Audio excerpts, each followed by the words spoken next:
The old black man they mocked at the shooting range moved quietly, his hands trembling as he set up his station. Chase and his friends laughed louder with each shake, confident in their cruelty. "Bet Grandpa can't even see the target," they sneered, drawing a crowd eager for entertainment. No one noticed how Samuel Hawkins's eyes changed when he lifted his rifle, how the tremor suddenly vanished, replaced by a stillness that should have warned them. They couldn't recognize what stood before them, a ghost from classified missions, a phantom whose impossible shots had made him a legend in wars they'd only seen in movies. The first bullet hit dead center, the second followed, forming a single hole, and as silence fell across the range, the truth slowly dawned. They had just challenged the deadliest sniper in military history. Just before we get back to it, I'd love to know where you're watching from today, and if you're enjoying these stories, make sure you're subscribed, because tomorrow's special episode is one you definitely don't want to miss. The small town of Pinewood wasn't known for much. A handful of churches, 2 grocery stores that had been locked in silent competition for decades, and Darren McKnight's shooting range, the only one within 50 miles. The range had just opened for the day when Samuel Hawkins pulled into the gravel parking lot. His weathered Chevy truck groaned to a stop, the engine settling into silence as his gnarled hands released the steering wheel. For a moment he just sat there, gathering himself. The morning sun reflected off the worn metal of a vintage rifle case resting on the passenger seat. Samuel ran his fingers over it, tracing the familiar edges. The case had seen more of the world than most people ever would. Another day, he whispered to himself, a ritual that had carried him through 78 years of life. Samuel stepped out of his truck, his movements deliberate and careful. Age had claimed much of his once powerful frame, leaving behind a man whose slight stoop and cautious gait suggested fragility. His dark skin was lined with the markings of time, a roadmap of years spent under harsh suns across continents most Americans couldn't pronounce. The weight of the rifle case pulled, slightly at his right arm as he made his way toward the entrance. The tremor in his left hand was worse today. He flexed his fingers, willing them to steady. Inside, the range hummed with the familiar sounds of a place dedicated to precision and power.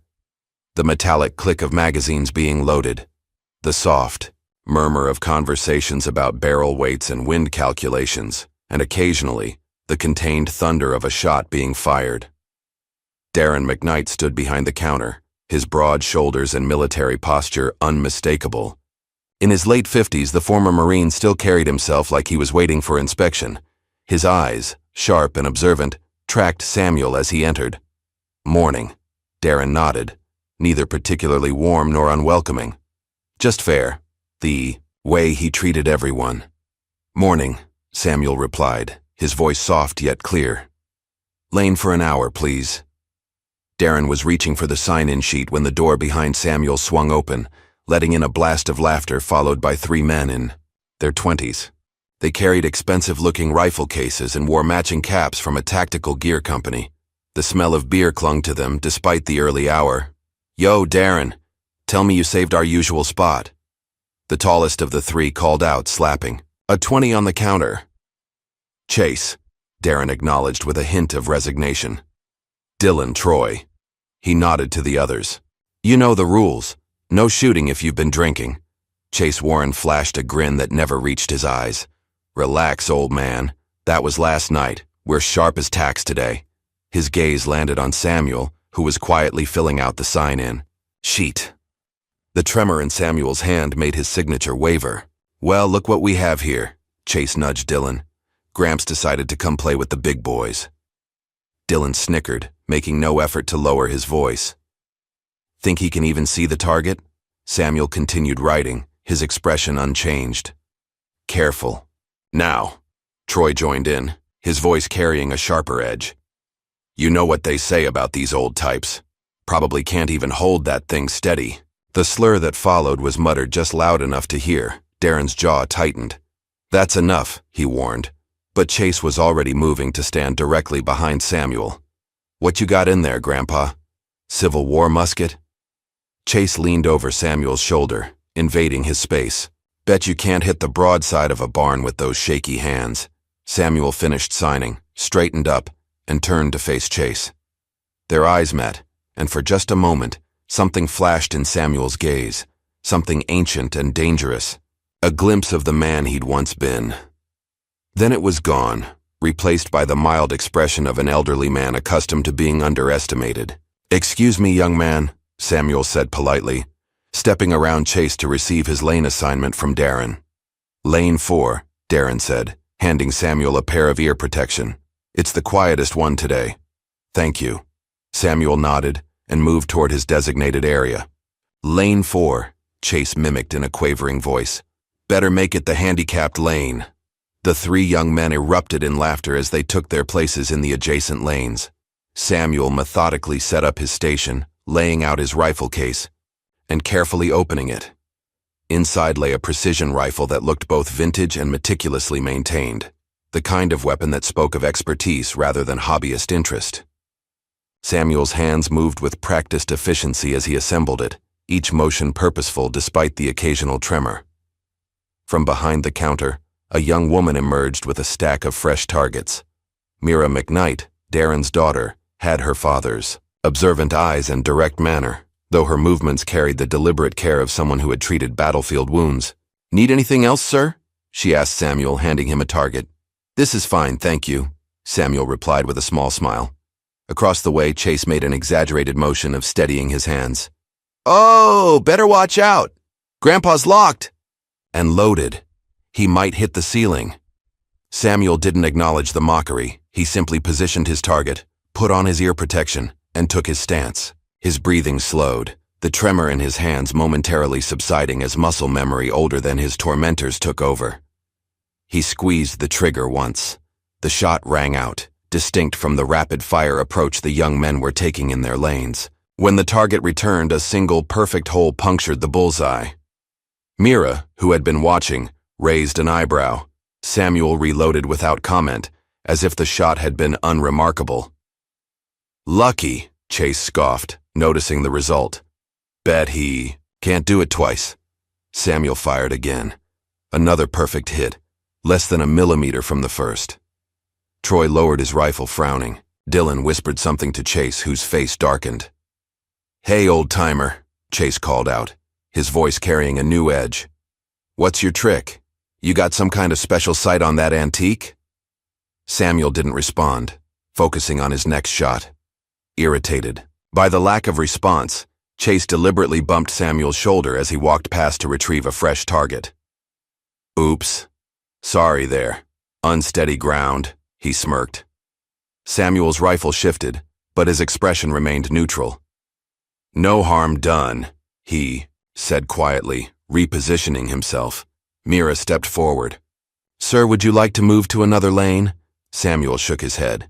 "This one is just fine." He fired a third shot, perfect again. By now, a few other patrons had noticed what was happening. An off-duty police officer named Wilson and a retired teacher, Mrs. Abernathy, both regulars at the range, exchanged glances. "That old man can shoot," Wilson murmured to Mrs. Abernathy. "Those boys picked the wrong person to mess with," she replied.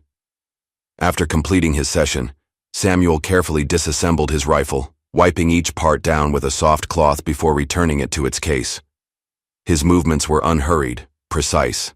Like a ritual performed countless times, Chase and his friends continued their noisy shooting, occasionally glancing over with diminishing bravado. Their targets showed scattered patterns, nothing close to Samuel's precision. As Samuel prepared to leave, Mira approached him again. "That was impressive shooting, sir," she said, keeping her voice professional, yet warm. "Just keeping the rust off," Samuel replied with a modest nod. "Are you new to town?" "I don't think I've seen you at the range before. Moved here about 3 months ago. Wanted somewhere quiet for my retirement." Samuel closed his case, securing the latches. As he did, Mira caught a glimpse of something sewn into the interior lining, a military insignia she couldn't quite place, but recognized as Special Forces. "Well, you're welcome here any time," she said, her curiosity piqued. Samuel thanked her and headed for the exit, passing Darren at the counter. "Good shooting today," Darren acknowledged with a respectful nod. Samuel paused. "Nice range you have. Clean. Well maintained. Try to keep it that way," Darren replied. Some folks make it harder than others. Their eyes both drifted toward Chase and his friends, still shooting and laughing. Youth, Samuel said simply, neither condemning nor excusing. After Samuel left, Chase sauntered up to the counter. What's his deal anyway, acting all mysterious with that ancient rifle? Darren leveled a steady gaze at Chase. Word of advice, son. Some people wear their history on their bones. You'd do well not to judge a book by how worn its cover looks. Whatever, man, Chase scoffed. He got lucky with a few shots. Darren shook his head slightly. Your dad never taught you about respect, did he? Something ugly flashed across Chase's. First, my dad taught me plenty about knowing who deserves what. He turned away, rejoining his friends. Later that evening, after closing the range, Mira sat at her laptop in the small apartment she shared with her father above the range. The memory of the old man's shooting and the military insignia had stayed with her all day. Her fingers hovered over the keyboard before typing, Samuel Hawkins, veteran sniper. The search results loaded, and Mira's eyes widened. Page after page of classified documents, partially redacted after-action reports, and brief mentions in military journals appeared. Most were marked declassified with recent dates. One headline from a military history site caught her eye. The Phantom Marksman, the legend of Samuel Hawk Hawkins. This can't be him, she whispered, scrolling through an article detailing impossible shots taken during covert operations spanning 3 decades. She clicked on a blurry photograph from 1970, a group of Special Forces operators in Vietnam. In the background, slightly separated from the group, stood a tall, lean soldier with a sniper rifle slung across his back.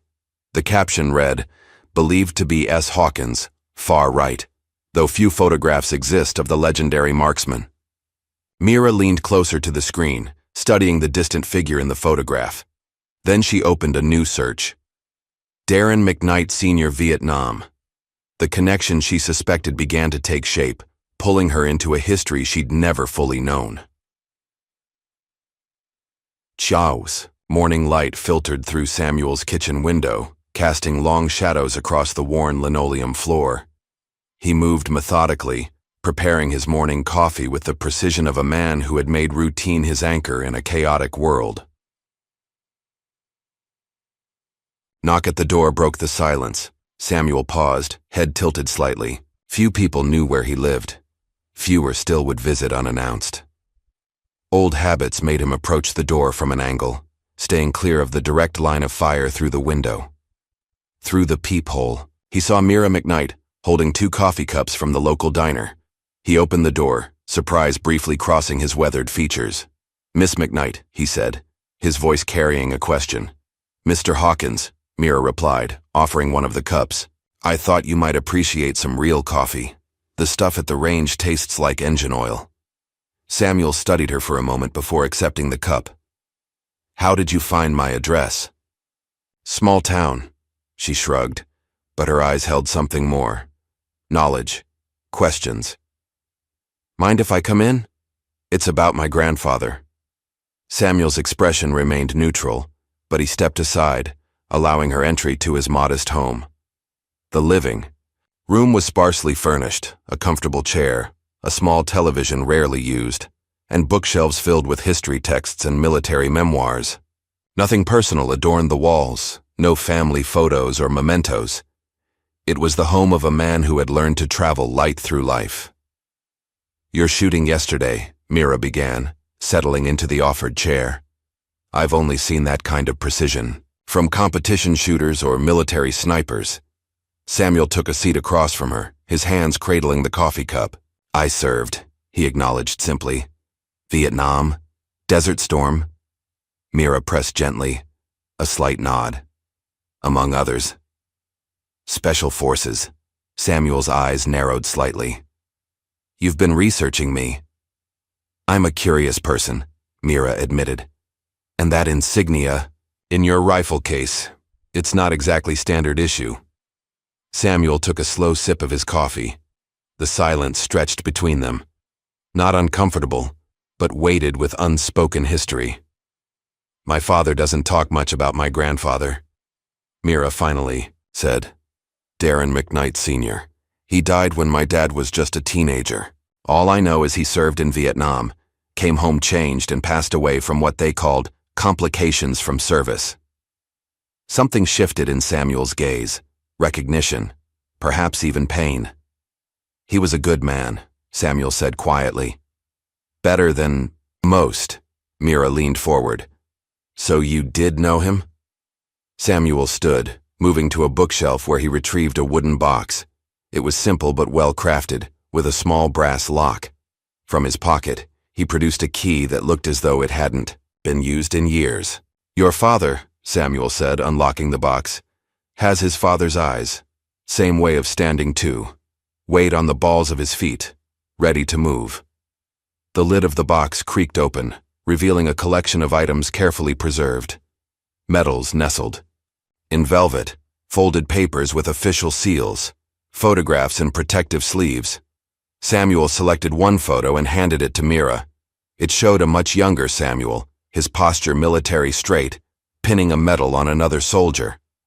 The other man's face was partially turned away from the camera, but the resemblance to Darren was unmistakable. Silver Star, Samuel explained.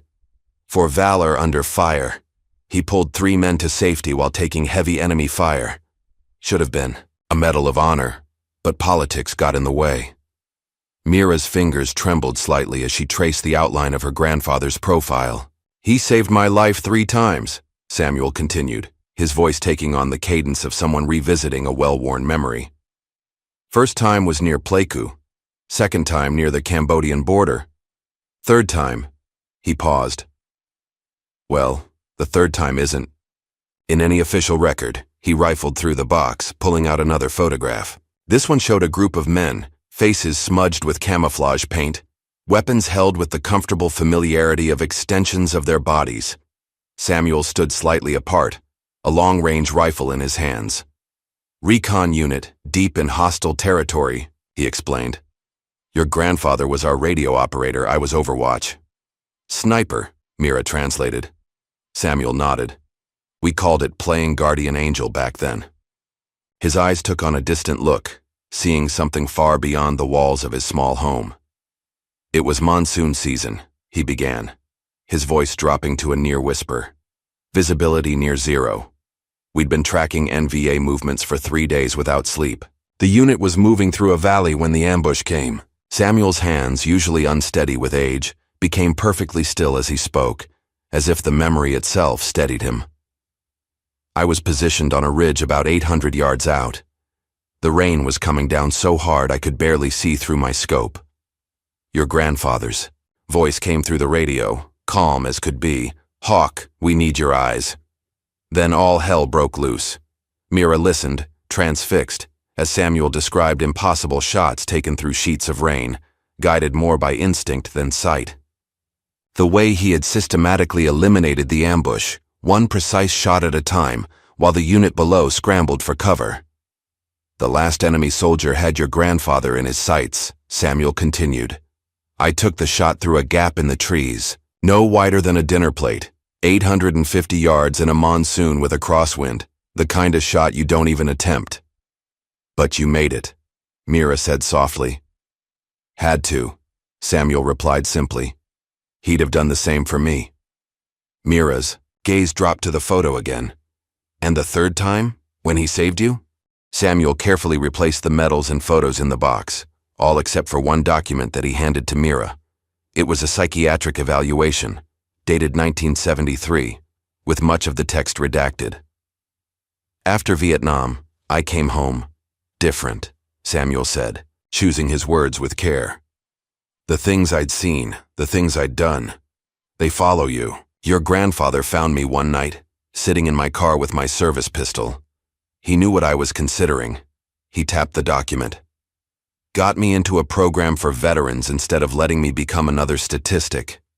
Stayed with me for 3 days straight, talking about everything and nothing.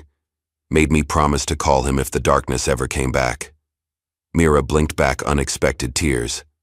I never knew. Not many did, Samuel said. Your grandfather wasn't one to broadcast his good deeds. A silence fell between them, comfortable in its shared understanding. I see some of him in you, Samuel finally said. That steady gaze. The way you stand. Military medical, correct? Mira nodded. Army medic. 2 tours in Afghanistan. Then trauma. Nurse at Walter Reed. Saving lives runs in your blood, then. Mira's expression clouded. Not always successfully. Samuel studied her, recognition in his eyes. You lost someone. Someone you couldn't save. A 19-year-old private, Mira confirmed, her voice tight. IED took both his legs. I had my hands inside him for 4 hours, trying to stop the bleeding. He looked at me the whole time, never took his eyes off mine, like if he just kept looking at me, he'd be okay. She swallowed hard. He died on my table. And you've been carrying him ever since, Samuel said. Not a question, but a statement of understanding. How do you put it down? Mira asked, her professional composure cracking. That weight? Samuel's weathered hand reached out, covering hers briefly. You'll lose soldiers. It's the nature of war. But you saved more than you know. Before Mira could respond, her phone buzzed with a text from her father, asking where she was. I should go, she said, rising. Dad will start to worry. Samuel walked her to the door. As she stepped onto the porch, Mira turned back. Thank you, she said, her voice cracking slightly. For what you did for my grandfather. For all of them. Samuel shook his head. He saved mine too, he repeated softly, closing the door. Later, that afternoon, Mira found her father in the back office of the range, going through inventory lists. Dad, she began, uncertain how to broach the subject. What do you remember about Grandpa's time in Vietnam? Darren looked up, surprise evident on his face. Not much. He didn't talk about it. Why? I met someone who served with him. Mira perched on the edge of the desk. Samuel Hawkins. The old man from yesterday? Darren's brow furrowed. What's he got to do with Dad? Mira pulled out her phone, showing him the research she'd compiled. He's not just any veteran, Dad. According to declassified files, he was one of the most accomplished snipers in military history. They called him the Phantom Marksman. Darren's expression shifted from skepticism to shock as he scrolled through the information. This can't be right. These shot distances, these conditions. And he served with Grandpa, Mira pressed. He showed me photos, told me stories. Darren sat back heavily in his chair. Dad did mention someone once, a sniper who watched over their unit like some kind of guardian angel. Called him Hawk. Said the man could shoot through time itself if he had to. His voice grew quiet. I always thought it was just stories. It wasn't, Mira said. Samuel saved Grandpa's life multiple times. And apparently, Grandpa saved his too, after they came home. Darren was silent for a long moment, processing this new connection to his father's past. Finally, he stood up. Where does he live? He asked. I want to thank him. The next day, Samuel returned to the range, this time accompanied by Darren. The change in atmosphere was immediate. Darren introduced Samuel to the staff with obvious respect, explaining his connection to the McKnight family. This man served with my father, Darren told Wilson, the off-duty officer. Saved his life more than once. Samuel accepted the recognition with quiet dignity, though he seemed uncomfortable with the attention. He set up at his lane, the same methodical routine as before. Chase and his friends arrived shortly after, their swagger intact despite the previous day's humiliation. Look who's back, Chase muttered, eyeing Samuel. Guess he wants another round of luck. Darren intercepted them before they could approach Samuel. Behave yourselves today, he warned, his tone leaving no room for argument. From across the range, a new arrival caught everyone's attention.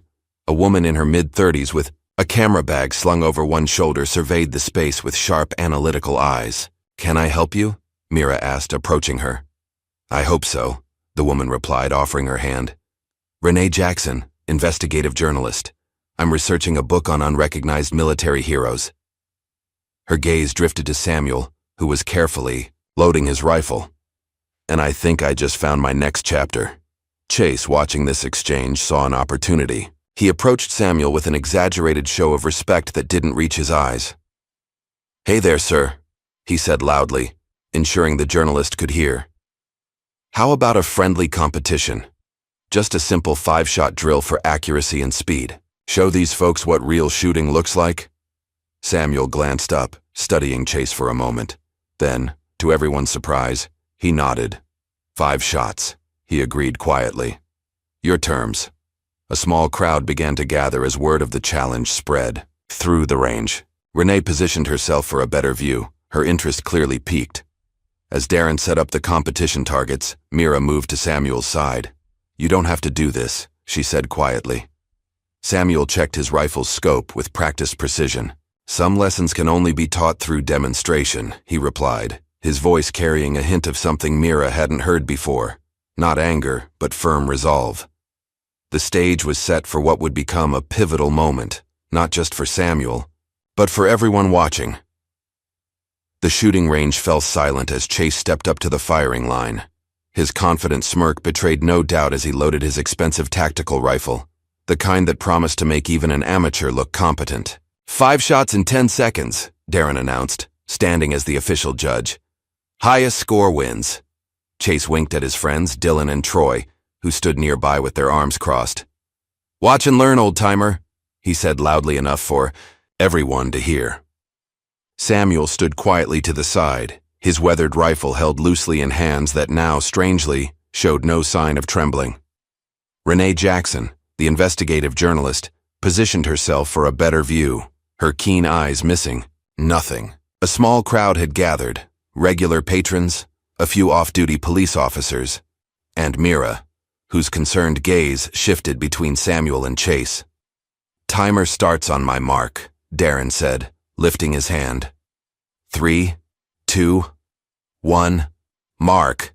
Chase fired rapidly, his body rocking slightly with each shot. The electronic timer beeped at 7.1 seconds. When the target was retrieved, it showed a respectable grouping, all 5 shots within the inner rings, though none perfectly centered. "Not bad," Chase crowed, turning to the crowd. 7 seconds flat, all on target.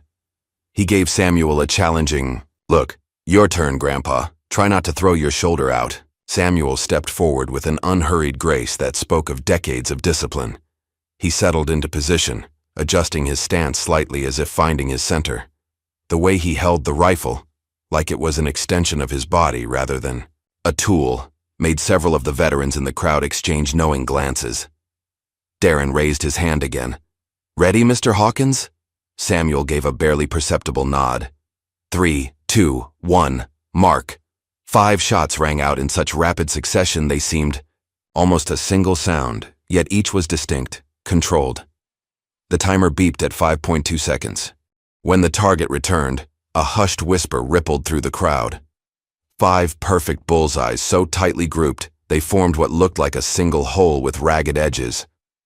5.2 seconds, Darren announced, unable to keep the awe from his voice. Perfect score. The silence that followed was profound. Even those who had seen Samuel shoot before hadn't expected this level of mastery. Chase's face flushed dark red. "Beginner's luck," he muttered, but his voice lacked conviction. Samuel simply began to pack up his rifle, as methodical in victory as he had been in preparation. Renee stepped forward, her professional demeanor barely containing her excitement. "Mr. Hawkins," she said, extending her hand. "Renee Jackson. I'm researching a book on unrecognized military heroes. I'd love to talk with you about your service." Samuel regarded her with cautious eyes. "Not much to tell," he said quietly. "Think we both know that's not true," Renee replied, lowering her voice. "The Phantom Marksman deserves his chapter in history." Before Samuel could respond, Chase pushed between them, his humiliation transforming into something uglier. "This whole thing is rigged," he spat, looking around for support. "Old man probably had his lane set up special. No way he shoots like that with those shaky hands." Troy and Dylan moved to flank their friend, their postures hostile. "That's enough," Darren warned, stepping forward. "You lost fair and square. Show some respect." "Respect?" Chase laughed, the sound sharp with anger. "For what? Some ancient black guy who probably never shot anything more dangerous than tin cans off a fence?" The slur that followed hung in the air like smoke. Samuel's expression didn't change, but something in his eyes did, a brief flicker of weariness rather than anger, as if he'd heard such words too many times to count. Mira moved quickly to intervene, her body language shifting to the alert readiness of a combat medic. "That's it. You're done here for today." "You can't throw us out," Dylan protested. "Watch me," Darren said, his voice deadly calm. "My range, my rules. Get out. Now." For a tense moment, it seemed Chase might escalate further. Then he spat on the ground near Samuel's feet. "Whatever. Enjoy your little victory, old man. Some things don't change no matter how good you shoot," he glared at Darren. "You're picking the wrong side here, McKnight." As the three men stalked out, Samuel calmly wiped down his rifle, seemingly unperturbed by the confrontation. "I'm sorry about that," Darren said, approaching him. "Some people never learned basic human decency." "Not your fault," Samuel replied, simply. Renee had been watching the entire exchange with sharp interest. "Does that happen often around here?" she asked, her journalist's instinct for a story clearly engaged. "More than it should," Mira answered, her expression tight with controlled anger. "But usually not so openly." Later that evening, Samuel returned to his truck in the parking lot to find the word "nigger" spray-painted across the driver's side door in jagged red letters. A crude target had been drawn over the O in his license plate. He stood there for a long moment, his expression unreadable. Then he simply got in and drove home, the hateful message visible to everyone he passed. Mira discovered the vandalism. The next morning when she arrived early to open the range, she immediately called Samuel, who answered on the third ring. "Mr. Hawkins, your truck. Did you see what they did?" "I saw," he replied evenly. "We need to report this. The sheriff's department—" "It's just paint," Samuel interrupted gently. "I've already called a detailer to take care of it." Mira's frustration boiled over. "This isn't just about paint. It's a hate crime. Those boys need to be held accountable." "For what purpose?" Samuel asked, his voice calm. "So they can be even angrier? So they can escalate further?" "Because it's wrong," Mira exclaimed. "Why are you letting them get away with it?" There was a pause on the line. When Samuel spoke again, his voice carried a weight of experience that transcended the immediate situation. "Because that's not the war I fight, Mira. Some battles just feed the darkness. I've learned to choose mine carefully."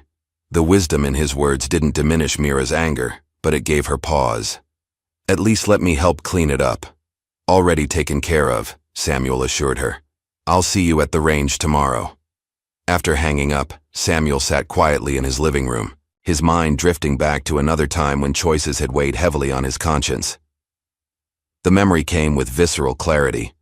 The scorching heat of the Iraqi desert, the weight of his rifle against his shoulder, and the image in his scope that had haunted him for years after. The boy couldn't have been more than 12, his small frame nearly buckling under the weight of the explosive vest strapped to his chest. Through his scope, Samuel could see the fear in the child's eyes, the reluctance in each step as he approached the American convoy stopped at a checkpoint. Samuel's spotter had confirmed the order twice. Confirmed hostile, green light. The shot had been clean, instant, a mercy if such a thing existed in war. The boy had fallen without ever knowing what hit him. The vest had detonated harmlessly away from the troops. That night, Samuel had scrubbed his hands until they bled, trying to wash away a stain that lived not on his skin but in his soul. It was his last mission. He had filed his retirement papers the following day. Now sitting in his quiet living room 20 years later, Samuel touched the small cross he wore under his shirt, not out of religious devotion, but as a reminder of all the lives that had passed through his crosshairs, of the weight he carried. The next day, Renee Jackson sat in the local diner, laptop open, pursuing every lead she could find on Samuel Hawkins.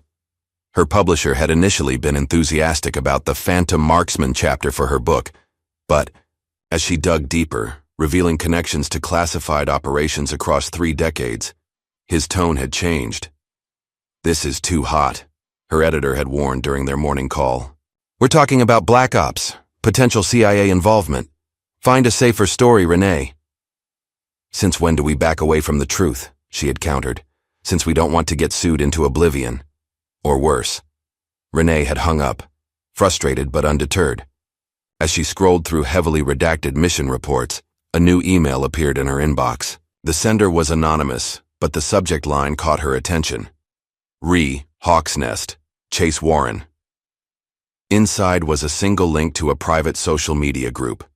Using her investigative credentials, Renee managed to access the page, revealing a local militia group with disturbing white supremacist leanings. Chase Warren was listed as a junior member.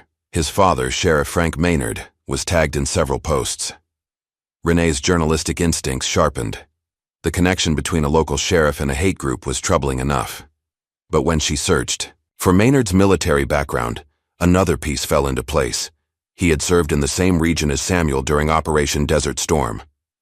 This isn't about a shooting competition at all, she murmured to herself, ordering another coffee. This story was growing deeper roots by the hour.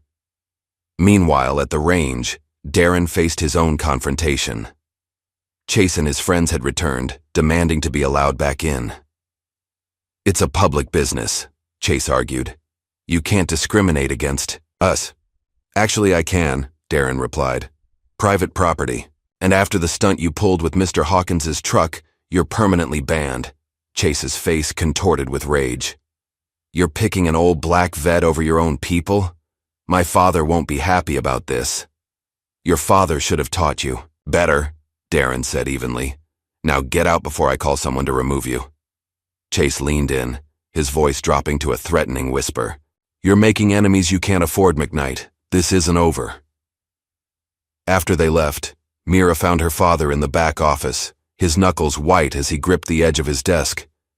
You okay, Dad? Darren released a slow breath. I've never wanted to hit someone so badly in my life. Mira placed a hand on his shoulder. You did the right thing. I know, but something tells me this is just the beginning. Later that week, Samuel was invited to speak at a local veterans event. He had initially declined, preferring to stay out of the spotlight, but Mira's gentle persistence had finally worn him down. The community center was packed, mostly with other veterans and their families. Samuel sat quietly on the stage, dressed in a simple suit that hung slightly loose on his frame, a single service pin on his lapel.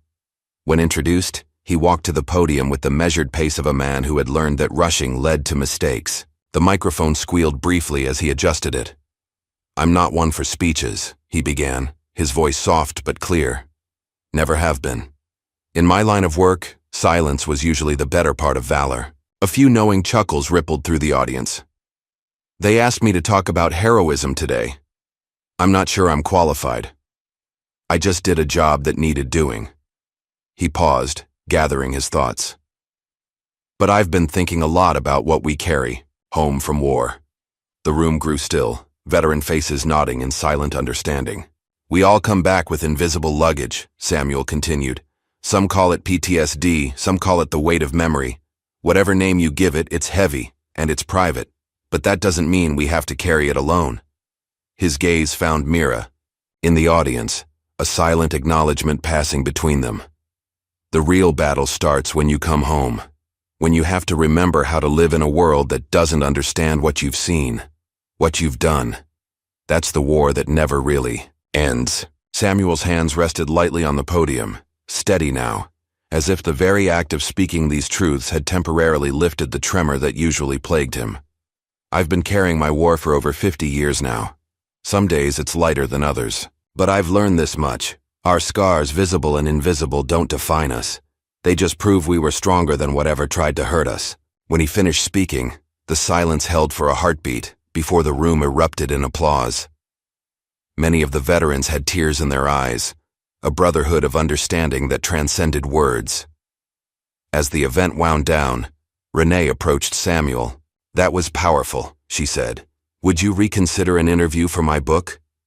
Before Samuel could answer, Mira rushed over, her face tight with concern. Dad just called. Someone tampered with my car. The brake line was cut. She looked directly at Samuel. This isn't random anymore.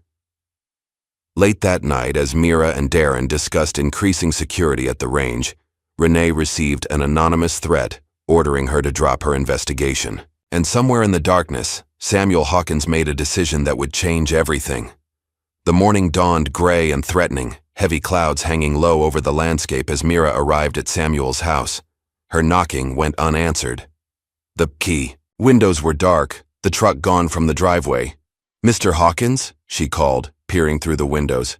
"Samuel?" The house stood empty, with no sign of struggle but also no indication of where he might have gone. On the kitchen table, visible through the window, lay a single folded note. After calling her father and getting no answer, Mira tried the door and found it unlocked, unusual for a man as security-conscious as Samuel. Inside, the house felt different. Emptier somehow, as if its owner had taken something essential when he left. The note on the table was addressed to her in neat, precise handwriting. "Mira, some battles choose us. I've gone to see an old friend. Tell Renee to be careful where she digs. Some graves aren't meant to be disturbed. S.H." Beneath his initials was an address in the mountains, about 60 miles north, and a name, Calvin Reeves. Meanwhile, deep in the Blue Ridge foothills, Samuel's truck crawled up a narrow dirt road that switchbacked through dense forest. The isolated cabin that emerged in a small clearing looked like it had grown from the mountainside itself, weathered wood blending with the surrounding pines. Before Samuel could even step from his vehicle, the cabin door opened. A tall black man in his 70s stood in the doorway, his unseeing eyes hidden behind dark glasses, his posture still military straight despite his age. "Took you long enough," Calvin Reeves called out, his voice strong and clear. "I've had coffee waiting for an hour." Samuel smiled for the first time in days. "Your hearing's still sharp as ever, Cal." "When you go blind, the other senses compensate," Calvin replied, tapping his ear. "That old truck of yours sounds like a dying elephant. Heard you coming from 3 miles out." The two men embraced briefly, the kind of contact reserved for those who had seen both heaven and hell together, and survived to speak of it. Inside, the cabin was spartanly furnished but meticulously organized, the home of a man who had adapted to blindness through perfect order. Weapons hung on the walls alongside photographs Calvin could no longer see but kept for the memories they held. "So," Calvin said, pouring coffee with practiced precision, "you've stirred up trouble again." Samuel accepted the mug. "Not intentionally. Never is with you." Calvin settled into a worn armchair. "Tell me." As Samuel recounted the events of the past weeks, Calvin listened without interruption, his expression shifting subtly at certain details. "Sheriff's name is Maynard?" he finally asked. "Frank Maynard?" Samuel nodded, then caught himself. "Yes, you know him?" Calvin's face hardened. "Not personally, but I remember the name from the Iraq incident." A heavy silence fell between them, laden with shared history. "You think it's connected?" Samuel asked. "Hell of a coincidence if it's not." Calvin leaned forward. "What's your play here, Hawk?" Samuel stared into his coffee. "I don't know yet. But these boys, they're targeting Mira, Darren, that journalist. It's not just about me anymore." "So you came here to, what, hide out?" "I came here to prepare," Samuel corrected quietly. Calvin's laugh was short and sharp. "The great Samuel Hawkins coming out of retirement for one last mission? Man, we're too old for that cowboy shit." "Not a mission," Samuel said. "Insurance." Before Calvin could respond, the sound of an approaching vehicle reached them. Calvin tilted his head, listening intently. "Smaller engine than yours. Japanese make, probably. Coming fast." Samuel moved to the window. "It's Mira." Mira's car skidded to a stop beside Samuel's truck, and she emerged looking both relieved and furious. "You disappear without a word?" she demanded as Samuel opened the door. "After what happened to my car?" "I left a note," Samuel replied calmly. "A cryptic note. I thought—" She stopped, emotion threatening to overtake her. "I thought something had happened to you." Calvin appeared behind Samuel. "The lady's got a point, Hawk. Dramatic exits were never your strong suit." "Hawk?" Mira echoed, looking between them. "Is that what they called you?" Among other things, Calvin replied with a grin. Calvin Reeves, former Sergeant Special Forces. I was this stubborn man's spotter for 15 years. As Mira joined them inside, the dynamic shifted to something easier. Calvin's presence bringing out a side of Samuel she hadn't seen before. More relaxed, occasionally even humorous in a dry, understated way. Over lunch, Calvin told stories of their missions, carefully edited for security but vivid in detail. This man, Calvin said, gesturing toward Samuel, once made a shot during a sandstorm that the ballistics experts later said was mathematically impossible. 2 miles out, 50-mile-per-hour crosswinds, hit the target dead center. Samuel shook his head. It was 1 mile, and the wind was gusty, not steady. Made it easier. Modest as always, Calvin snorted. Tell her about Tehran. That's still classified, Samuel muttered. Mira studied the two men, seeing the deep bond forged in danger and absolute trust. How did you become a spotter? She asked Calvin. I had the eyes for it, he replied. 2010 vision back then. Could spot a mosquito on an elephant's ass, at 1,000 yards. His smile faded slightly. Ironic that I ended up blind, isn't it? Ambush in Fallujah, Samuel explained quietly.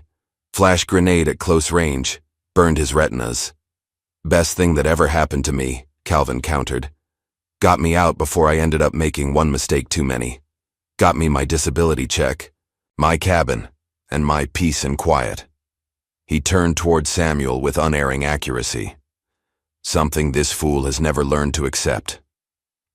As afternoon faded toward evening, the conversation turned more serious. Mira described the vandalism, the cut, brake line, the escalating threats. This isn't just harassment anymore, she concluded. They're dangerous. They always were, Samuel said. The hate just makes it visible now.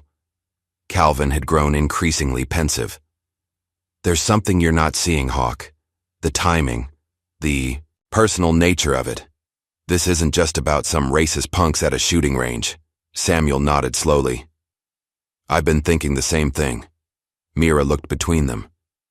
What do you mean? Samuel exchanged a meaningful glance with Calvin before responding. In 1991, during Operation Desert Storm, my unit was sent on a classified extraction. High-value target behind enemy lines. It went bad, Calvin continued. Real bad. Someone sold us out. We lost 3 good men, Samuel said, his voice tight with old anger. The official report blamed faulty intelligence, but we knew better. Someone in our own chain of command had deliberately sent us into a trap. Calvin leaned forward. We had evidence, radio transmissions, contradictory orders, timing that couldn't be coincidental. But when we tried to push for an investigation, they buried it, Samuel finished, along with our dead. The officers involved were quietly reassigned. One of them was a lieutenant named Franklin Maynard. Mira's eyes widened. Chase's father? The sheriff? Samuel nodded grimly. And now, 30 years later, he's here, in the same small town I chose for retirement. That can't be coincidence, Mira whispered. No, Samuel agreed. It can't. Night had fallen by the time Mira reluctantly prepared to leave. What are you going to do? She asked Samuel at the door. He looked out into the darkness, his expression unreadable. Tell her I had to go be a soldier one last time, he said to Calvin, who nodded in understanding. Samuel, Mira began, but he cut her off with a gentle hand on her shoulder. Go home. Look after your father. Be careful. His eyes held hers, with sudden intensity. Trust no one outside your immediate circle, especially not the sheriff's department. As her headlights disappeared down the mountain road, Calvin moved to stand beside Samuel on the porch. You know they'll come for you. Eventually, he said. I'm counting on it, Samuel replied. Better me than her. Inside, Samuel opened the large duffel bag he'd brought, revealing not weapons as might be expected, but specialized training equipment. Weights, targeting systems, and conditioning tools. What exactly are you planning? Calvin asked, sensing his friend's movements. Samuel began assembling a complex targeting mechanism with practiced hands. Not war, just enough readiness to keep them safe. And if readiness isn't enough? Samuel paused, the weight of decades of violence and restraint evident in his silence. Then God help them, he finally said, because I won't hold back a second time. While Samuel began his conditioning, Renee Jackson was conducting her own investigation. In a dimly lit hotel room surrounded by documents, she uncovered a connection that chilled her. Sheriff Maynard's military file contained a disciplinary note referencing the same operation Samuel had been part of, though all details were heavily redacted. More disturbing still, she found recent communications between Maynard and a private military contractor with ties to extremist groups. The timing coincided perfectly with Samuel's arrival in town. "This isn't random harassment," she murmured, arranging the evidence. "This is a coordinated campaign to silence him before he can expose something." Her phone rang, her editor again, more insistent this time. "Drop the story, Renee. We've received threats, serious ones. That just tells me I'm onto something important," she countered. "It's not worth your life," he argued. Renee glanced at the photo of Samuel receiving a classified commendation, his face young, but his eyes already old. "Some stories are," she replied, and hung up. Back at the range, Darren discovered that his security system had been disabled overnight. Nothing was stolen, but he found a single shell casing placed precisely in the center of his desk, a .308 caliber, the same type used by military snipers. The message was clear: "We can get to you any time." Instead of intimidating him, the threat only strengthened his resolve. He called in favors from former Marine buddies, quietly arranging additional security. Unaware of these developments, Chase and his friends were making plans of their own. In the back room of a local bar, they huddled around a table with two older men with military bearing. "Dad says it's time to shut this down for good," Chase told them, his voice tight with anticipation. "The old man knows too much. And now he's got that journalist digging around." One of the men, a hard-faced former soldier with a prosthetic hand, nodded grimly. "We'll handle the journalist. You focus on getting the girl." "Mira?" Chase asked, surprised. "What's she got to do with this?" "Leverage," the man replied simply. "Everyone has a weakness, even legends." As dawn broke over the mountains the next day, Samuel stood at the edge of Calvin's property, rifle in hand. Despite his age, his posture was perfect, his breathing controlled. He sighted on a series of small targets Calvin had helped him set up at varying distances, from 300 to 1,000 yards. One by one, he hit each target dead center, the shots echoing through the valley like thunder from another time. Calvin sat on the porch, listening to each report with expert ears. "You're breathing still off on the long shots," he called out. "You're rushing the exhale." Samuel adjusted, taking the next shot at the farthest target. The sound that came back was the clean ping of a perfect hit. "Better," Calvin acknowledged. "But you're still favoring your right side. Age or injury?" "Both," Samuel admitted, lowering the rifle. "Shrapnel from Kandahar never fully healed." Calvin nodded thoughtfully. "You can't outshoot time, Hawk, you know that."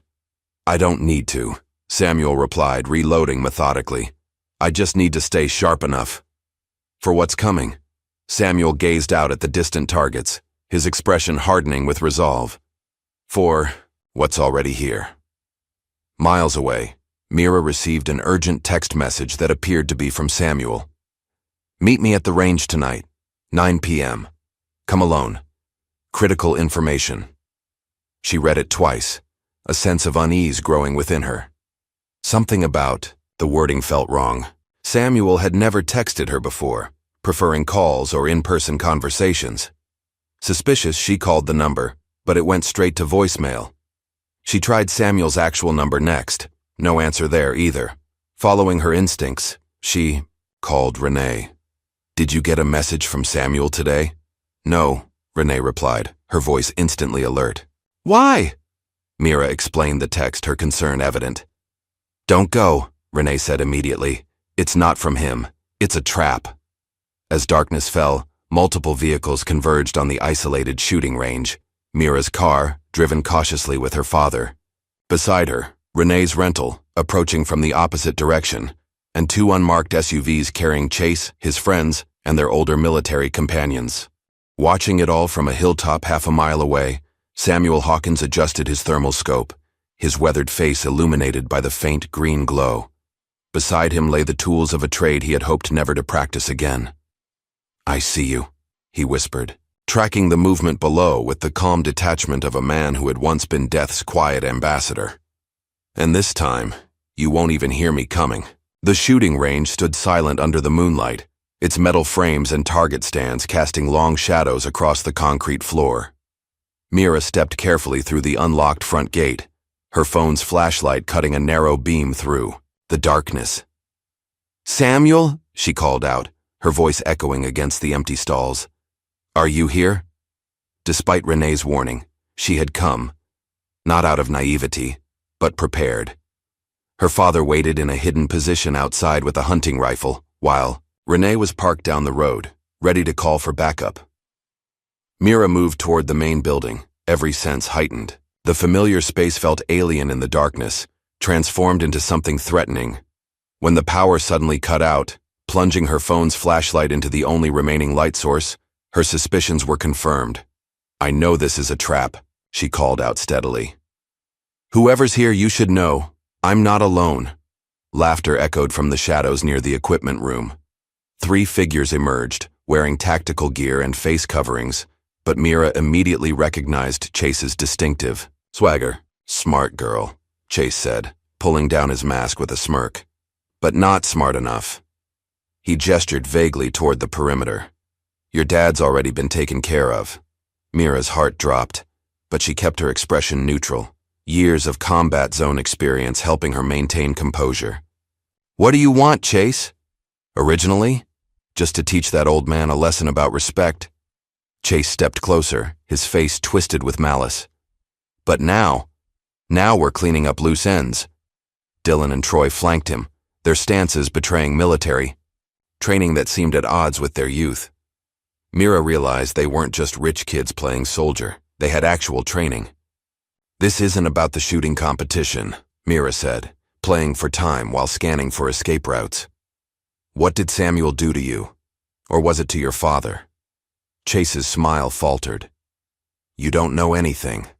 "I know more than you think," Mira countered. "About Iraq, about the betrayal, about what your father did." Chase raised his pistol, aiming it directly at her. "You shouldn't have picked his side," he snarled. Mira tensed, preparing to dive for cover, when a sharp crack split the air. Chase's gun shattered in his hand, fragments of metal scattering across the concrete as he screamed in pain and surprise. A voice echoed through the range's PA system, calm and measured. "Drop your weapons. You're surrounded. This is your only warning." Dylan panicked, bolting toward the side fence. Another shot rang out, destroying the padlock and chain that would have allowed his escape. Troy reached for his phone, only to have it shot out of his hand with surgical precision. "What the hell?" Chase gasped, clutching his bleeding hand. "Who's out there?" A series of smoke grenades detonated around the perimeter, filling the range with swirling gray fog. Through this artificial mist, a figure appeared. Samuel Hawkins, moving with a fluid grace that belied his age, rifle slung across his back. "Didn't your fathers teach you better?" His voice carried a quiet authority that seemed to physically push the younger men back. "You're supposed to be up north," Chase spat. "We tracked your phone." "You tracked a phone," Samuel corrected mildly. "An amateur mistake." Troy lunged at Samuel, pulling a combat knife from his belt. Samuel sidestepped with economic precision, redirecting Troy's momentum to send him sprawling. When Dylan attacked from behind, Samuel countered without even turning fully around, using the younger man's weight against him in a textbook joint lock that left Dylan gasping on the ground. Chase, recovered from the initial shock, pulled a backup pistol from an ankle holster. Before he could aim, Samuel closed the distance between them with startling speed. His movements were nothing like those of the frail old man who had first entered the shooting range. They were measured, efficient, the product of decades of close-quarters combat training.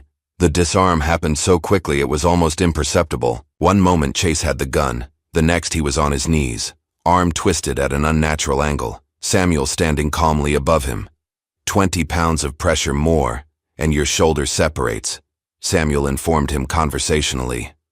Another 10. After that, the joint breaks completely. Your choice. Meanwhile, Mira had worked her way free of the zip ties that had been hastily applied during the initial confrontation. She retrieved Chase's dropped weapon and moved to Samuel's side, keeping Troy and Dylan covered. Took you long enough, she said, a slight smile breaking through her tension. Had to let them make their last mistake, Samuel replied. Headlights swept across the range as multiple vehicles pulled in, Darren's truck and several sheriff's department cruisers. Sheriff Frank Maynard emerged from the lead vehicle, his face flushed with anger. What the hell is going on here? He demanded. Hand on his holstered sidearm. Attempted assault, possibly attempted murder, Samuel replied calmly.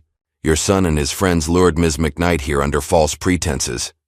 That's a lie, Chase shouted. He attacked us. We were just meeting Mira to talk about range memberships. Maynard stepped forward, using his considerable physical presence, in an attempt to intimidate. You better have proof of these accusations, Hawkins, or I'll have you in a cell tonight. Oh, he has proof, came Renee's voice as she stepped out from behind a support column, professional camera in hand. I've been recording since they arrived, and... She pointed to the corners of the building where small cameras were mounted, their red lights blinking. So has every security camera in this place.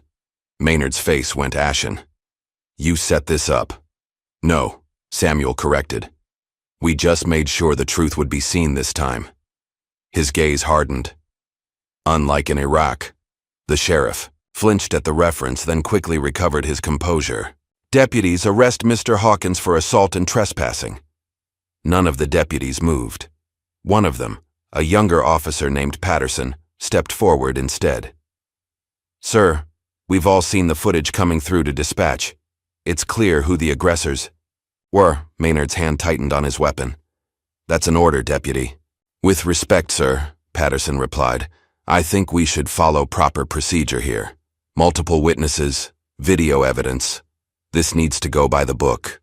The standoff stretched for several tense seconds before Darren emerged from the shadows, rifle trained on Chase and his friends. Everyone's walking out of here alive tonight, he stated flatly. But those boys are leaving in handcuffs, not Samuel. Outnumbered and exposed, Maynard finally relented. He watched in silent fury as his son and the others were read their rights and placed in patrol cars. This isn't over, Hawkins, he said quietly as the last cruiser pulled away. Not by a long shot. Samuel nodded almost imperceptibly. I know. Later that night, as Mira treated a cut on Samuel's hand from the confrontation, she studied his face in the harsh fluorescent light of the range office.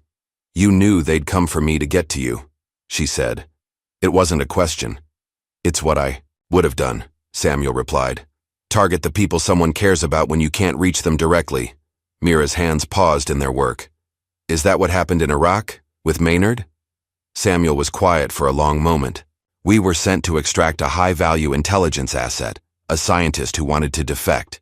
Routine mission, except nothing about it felt right from the beginning. Wrong time frame, inadequate intelligence, unusual chain of command. Maynard. Set you up? He was following orders too, I suspect. But he knew what he was doing.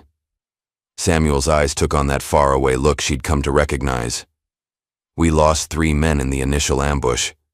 Would have lost everyone if not for a contingency. Extraction I arranged against protocol. And when you reported it, they buried it. Classified the whole operation. Threatened courts-martial if we pushed. The bitterness in his voice was old but undiminished. Maynard got promoted. The rest of us got silence. Darren, who had been listening from the doorway, stepped into the light. And 30 years later, he's still trying to keep that silence. Samuel nodded. Some secrets don't stay buried. As dawn broke over the mountains, news of the night's event spread through the small town like wildfire. Local news vans parked outside the sheriff's office, where Chase and his accomplices were being processed on multiple felony charges. Renee published her initial findings alongside the surveillance footage, and within hours, national media outlets picked up the story. Legendary sniper stops hate crime at small-town gun range. The internet exploded with Samuel's military history, declassified records, and accounts from former soldiers whose lives he had saved. Hashtags trended: The Phantom Marksman, Justice for Hawk, Thank you for your service. By mid-morning, Chase and his friends had been released on bail, met outside the station by a grim-faced Sheriff Maynard who hustled them into his personal vehicle amidst a barrage of reporters' questions. 3 days after the confrontation at the range, Samuel sat in Mira's apartment, watching a national news broadcast covering the incident. The anchor, a polished woman with perfect hair, spoke with practiced gravity about revelations of systemic racism and the heroic actions of a forgotten military legend. Samuel switched off the television with a grimace. "They're missing the point," he said. "This was never about heroism." Mira, preparing coffee in the kitchen, glanced over at him. "What was it about then?" "Accountability," Samuel replied. "The past doesn't go away just because you want it to." The media storm had transformed their quiet town into the epicenter of a national conversation about racism, military cover-ups, and the treatment of veterans. Samuel's phone rang constantly with interview requests, which he consistently declined. Renee, however, embraced the spotlight, using it to shine a light on the deeper story. Her investigation had expanded beyond the local incident to the military operation in Iraq that connected Samuel and Maynard. With each new article, more pressure mounted on the Department of Defense to unseal records from the mission. That afternoon, a black SUV with government plates parked outside Samuel's modest home. 2 men in crisp suits emerged, one carrying a leather portfolio stamped with official insignia. "Mr. Hawkins," the taller man greeted when Samuel opened the door. "I'm Special Agent Thomas from the Department of Defense Inspector General's office. We'd like to speak with you about Operation Sandviper."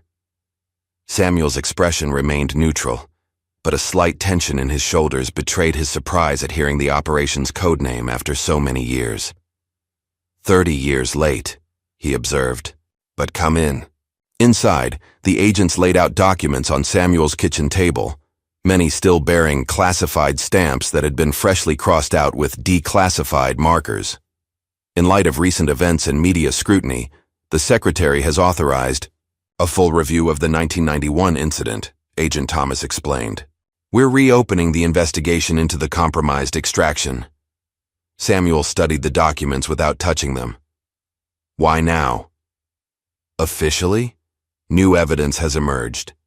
The agent's expression suggested there was more to it. "Unofficially, no. One wants to be on the wrong side of this story. The optics are problematic." "Optics," Samuel repeated, the word bitter in his mouth. 3 good men died, my entire team was nearly wiped out, and now, after 30 years, someone's worried about optics? The second agent, who had remained silent until now, leaned forward. "Mr. Hawkins, we understand your frustration, but this is an opportunity to set the record straight. Sheriff Maynard and several others connected to the operation are being investigated for conspiracy, obstruction of justice, and potentially treason." Samuel's gaze sharpened. "Treason? The scientist you were sent to extract? He wasn't defecting. He was being silenced. He had evidence of illegal weapon sales to the very forces we were fighting." The pieces that had never quite fit suddenly aligned in Samuel's mind. "Who authorized the operation?" The agent slid across a document with a name that made Samuel's blood run cold. A high-ranking official who had gone on to become a powerful defense contractor. "We'll need your official testimony," Agent Thomas said. "As the ranking officer on ground during the extraction, your account is crucial." Samuel stared at the document spread before him, the physical manifestation of secrets that had haunted him for decades. "I'll testify," he said finally, "but not for your investigation, for my men who never came home." Later that evening, Samuel met with Darren and Mira at the range, which had been closed to the public since the incident. The building had become something of a pilgrimage site, with people leaving flowers and thank you notes at the entrance.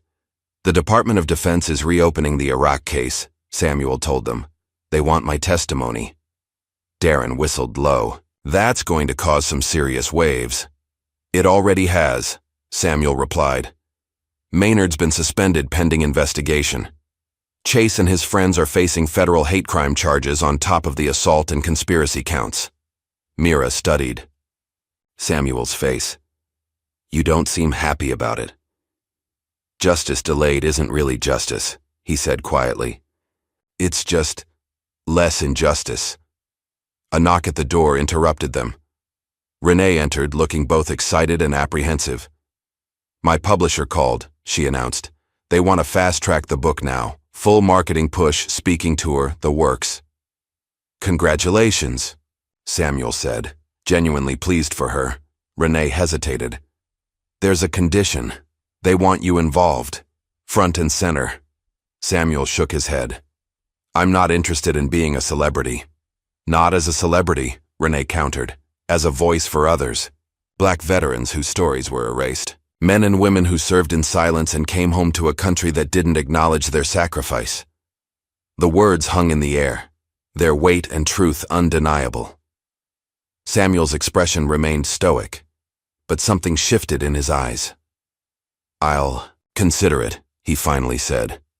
On one condition. The proceeds go to supporting injured black veterans and underfunded schools in communities like the one I grew up in. Renee grinned. Already put it in the contract draft. 2 weeks later, Samuel stood uncomfortably in a pressed uniform that had been tailored to fit his now leaner frame. The ceremony at the National Mall had drawn hundreds of spectators and a full media contingent. On stage, a 4-star general prepared to present Samuel with the Distinguished Service Cross that had been denied him decades earlier. The citation read like fiction.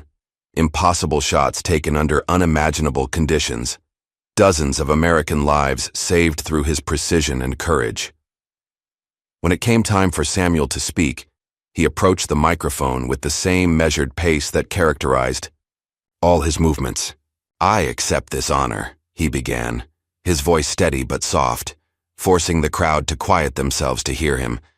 Not for myself, but on behalf of all those who were never thanked. The men and women who served in shadows, whose names don't appear in history books, whose sacrifices weren't caught on camera. The crowd listened in respectful silence as Samuel spoke not of his own achievements, but of the collective debt owed to those who had given everything for a country that often gave little in return. As the ceremony concluded and the crowd began to disperse, Darren approached Samuel, hand extended. Thank you, he said, his voice rough with emotion. Not just for what you did back then, but for now. For standing up when it would have been easier to stay silent. Samuel clasped his hand, firmly. Your father would be proud of you, Darren. You're not him. You're better. But make sure your son knows your story ends differently than his did. Mira joined them, having pinned the medal on Samuel's chest during the ceremony. The range reopens tomorrow, she said. We've had calls from all over the country, veterans, shooting clubs, even a youth program from the inner city. Samuel smiled slightly. Good.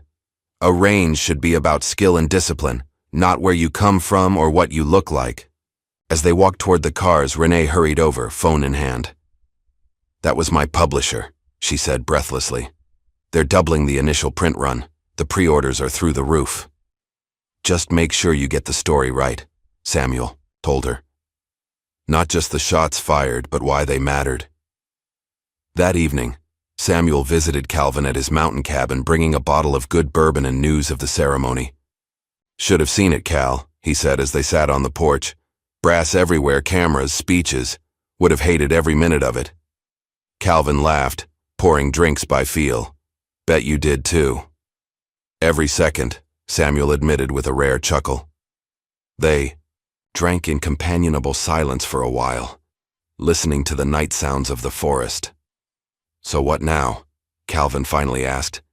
You've got your recognition. The bad guys are facing justice. Pretty reporters making you famous. Riding off into the sunset. Samuel considered the question, watching the bourbon catch the light as he swirled it in his glass. I think I'm done saving the world, he said at last. Time to focus on the small piece of it I can actually make better. Back in town, tensions remained high despite the positive developments. A group of local residents had organized a protest, demanding Sheriff Maynard's permanent removal, while others defended him as a victim of political correctness gone mad. The range had become symbolic in ways neither Samuel nor Darren had intended, a battleground in a larger cultural war. But amidst the controversy, something unexpected was happening. New faces were appearing at the range: Black, Latino, Asian, people who had never felt welcome before.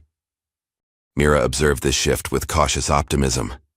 "It's a start," she told her father as they prepared to reopen. "Not a solution, but a start." Unnoticed by the McKnights, a man in a tailored suit watched the range from a parked car across the street. He spoke quietly into a secure phone. "He settled back into civilian life," the man reported. "But the skill set is still there." Reaction time slightly diminished, but judgment and precision actually improved. He listened to instructions from the other end, then nodded. "Understood. We'll wait for now, but keep the file active. He may have one more mission in him yet." As dusk fell across the town, Samuel stood at his kitchen window, watching the sunset paint the sky in brilliant oranges and purples. For the first time in decades, he felt something like peace. Not the absence of conflict, but the presence of purpose. The old ghosts weren't gone, but perhaps finally they were beginning to rest. 3 months after the confrontation at the range, a fragile normalcy had settled over the town. Samuel had retreated back into his quiet routine, his brief moment of fame fading as media attention shifted elsewhere.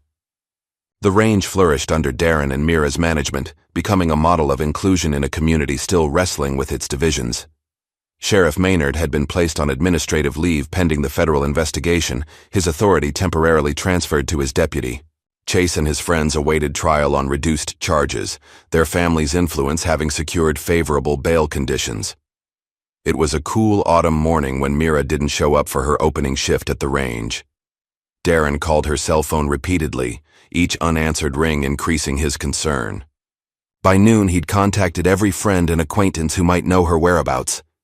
When he finally called Samuel, his voice was tight with barely controlled panic. "She never came home last night. Her car's gone. Phone goes straight to voicemail." Samuel felt a cold weight settle in his stomach.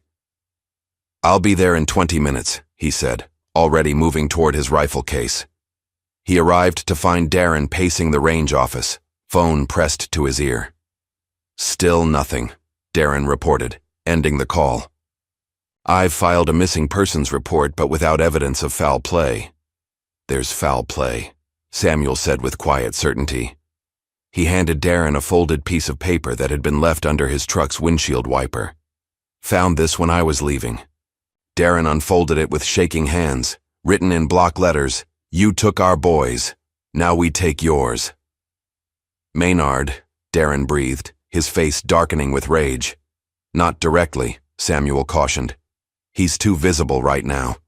But he has connections, people who owe him favors, who share his grudges. What do we do?" Samuel's expression hardened into something ancient and dangerous. "I need to go see Calvin."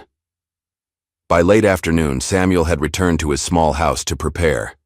The living room had been transformed, furniture pushed aside, maps spread across tables, and his rifle case open on the floor. From a hidden compartment beneath a floorboard, Samuel retrieved a worn footlocker he hadn't opened in years. Inside lay remnants of another life, a set of faded camouflage utilities, specialized equipment, and a small, weathered Bible. He dressed, methodically, his movements betraying none of the urgency he felt. Each item was checked and positioned with the precision of ritual.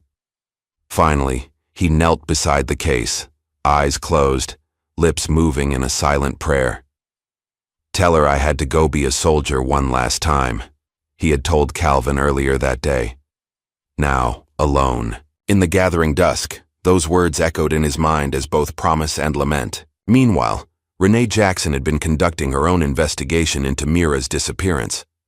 Her journalist's instincts and connections had led her to an unsettling discovery: a property listing for an abandoned military training facility on the outskirts of the county, recently leased by a shell company with ties to private military contractors. "It's isolated, secure, and off most official maps," she explained to Darren over a secure line. Exactly the kind of place you'd take someone you didn't want found. I'm calling the FBI, Darren said immediately. Already tried, Renee replied. They need more evidence to move, especially with the political sensitivities around Maynard's case, by the time they cut through the red tape. The implication hung heavily between them. I need to tell Samuel, Darren said. Already did, Renee admitted. He's making preparations. As night fell, Samuel moved silently through the woods surrounding the abandoned training facility. Age and old injuries had taken their toll, but decades of discipline and experience compensated for what time had stolen. He traversed the difficult terrain with deliberate care, avoiding the obvious approaches that would certainly be monitored. Through his thermal scope, he counted 6 men patrolling the perimeter. Professional mercenaries by their movement patterns, not local thugs. They carried military-grade weapons and communicated with tactical headsets. This was no amateur operation. Samuel settled into a natural depression overlooking the main building, establishing a sniper's hide with practiced efficiency. Years melted away as muscle memory took over, his breathing automatically synchronizing with his heartbeat. The first guard went down silently, a well-placed tranquilizer dart finding its mark at the base of his neck. Samuel had made his choice. This would not be a killing mission. The second and third guards followed in similar fashion, each collapsing without raising an alarm. Inside the facility, Mira worked methodically at the zip ties binding her wrists to a metal chair. Hours of patient friction against a rough edge of the seat had frayed the plastic, but not enough to break free. Her captors had been professional, but not brutal. No gratuitous violence, just efficient detainment. The leader, a hard-faced man with a prosthetic hand, had made their purpose clear.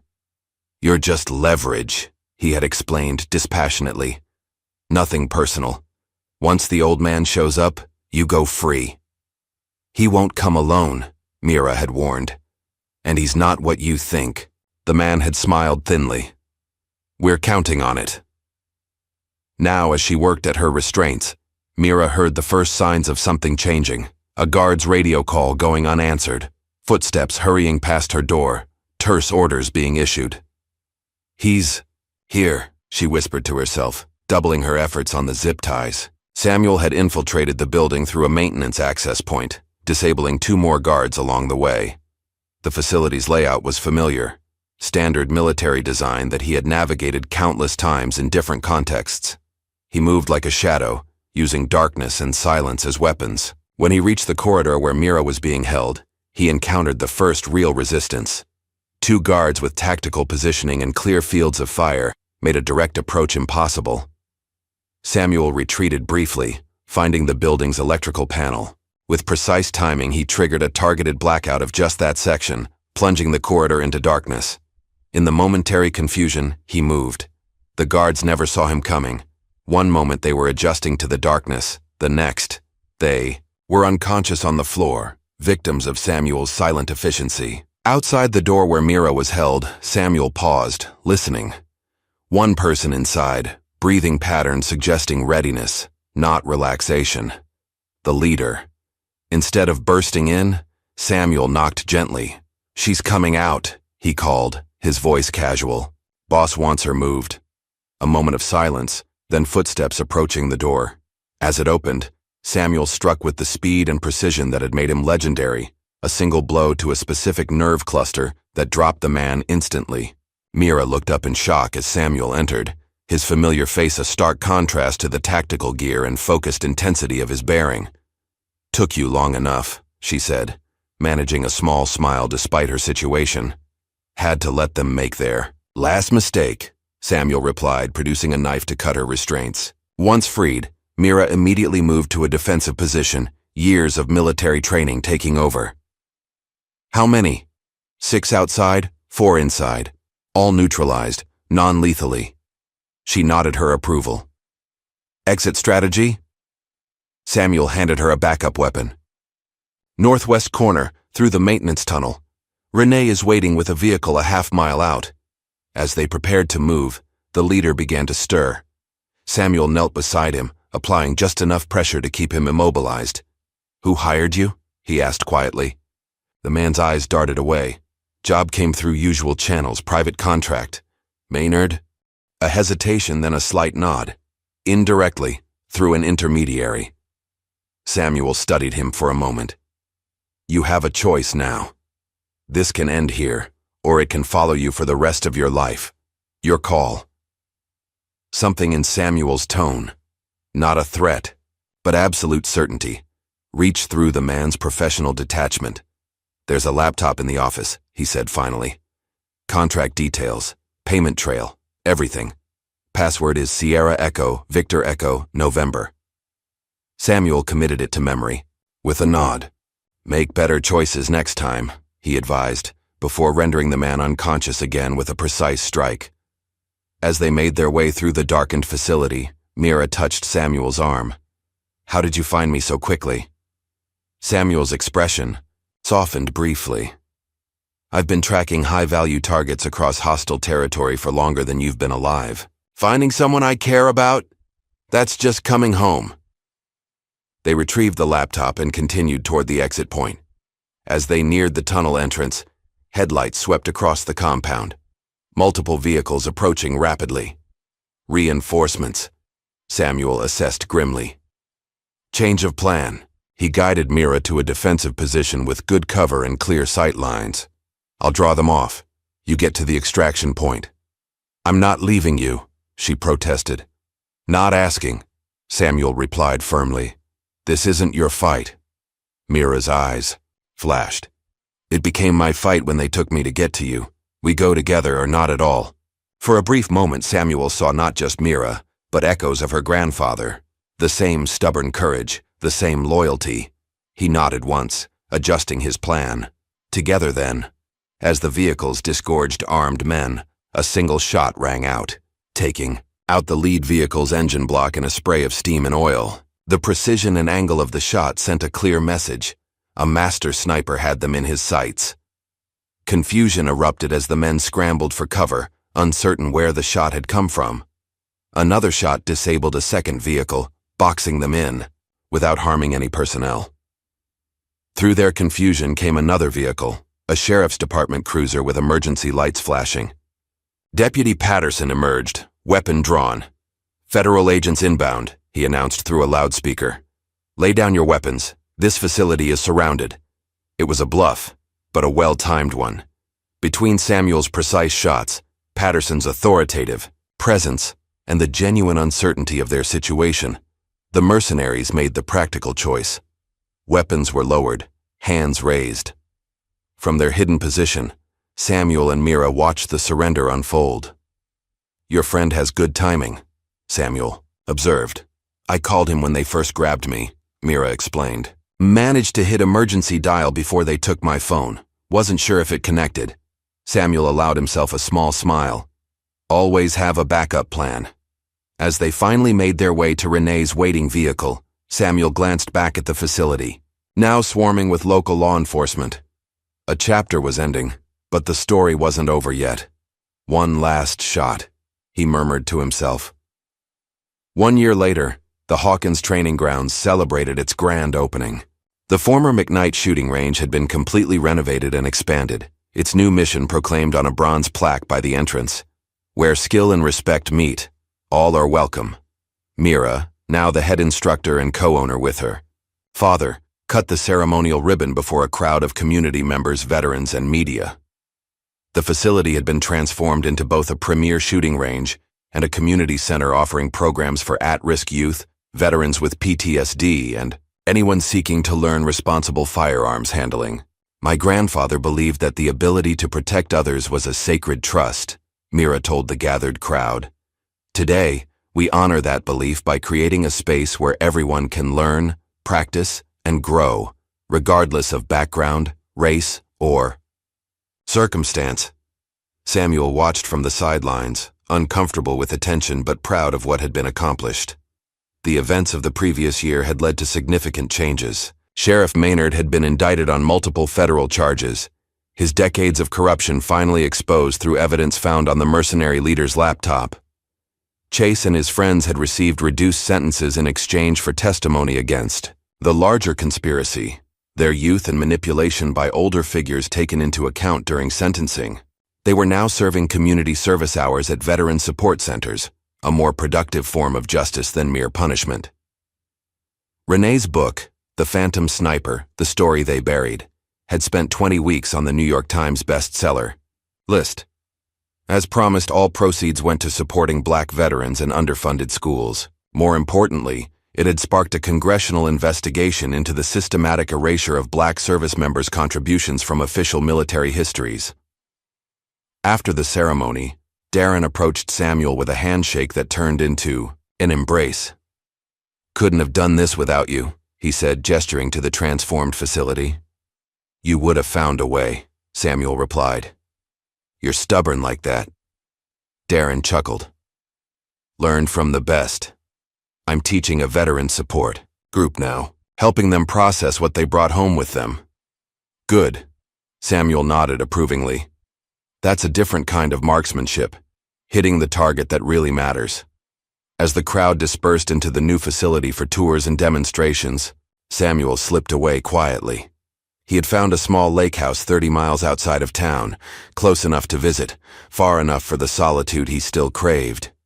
His days now had a gentle rhythm, fishing in the early mornings, reading through the key in afternoon, occasionally mentoring a promising young shooter Mira sent his way. The nightmares that had plagued him for decades had not disappeared entirely, but they came less frequently now, with less power to disturb his peace. One crisp autumn day, Calvin came to visit, guided by a new service dog named Scout. They sat on Samuel's dock, fishing lines cast into the still water. "You ever think your story would end like this?" Calvin asked, his face turned toward the warmth of the sun. Samuel considered the question, watching a pair of ospreys circle overhead. "It hasn't ended," he said finally. "Just changed chapters." Calvin nodded thoughtfully. "Fair enough. Better chapter, though." "Much better," Samuel agreed. Their peaceful reflection was interrupted by the sound of tires on gravel. A government-issue black SUV pulled up to the cabin, and a familiar figure emerged. Agent Thomas from the Department of Defense. "Mr. Hawkins," he called, approaching the dock with a leather portfolio similar to the one he'd brought during their first meeting. "Sorry to disturb you," Samuel sighed, recognizing the look in the agent's eyes. "What is it this time?" "Information has surfaced about an operation you were involved in during the Gulf War, an extraction that went wrong." The agent held out a file marked classified in bold red letters. "We need your expertise." Samuel looked at the file, then back at the placid lake surface. Without a word, he gently pushed the agent's hand away. "I've had enough of killing," he said simply. "Find someone else." Agent Thomas hesitated. "This isn't about killing, Mr. Hawkins. It's about finding the truth. About justice delayed." "Justice delayed is still justice denied," Samuel replied. "I've given enough to causes that weren't worth the cost. My answer is no."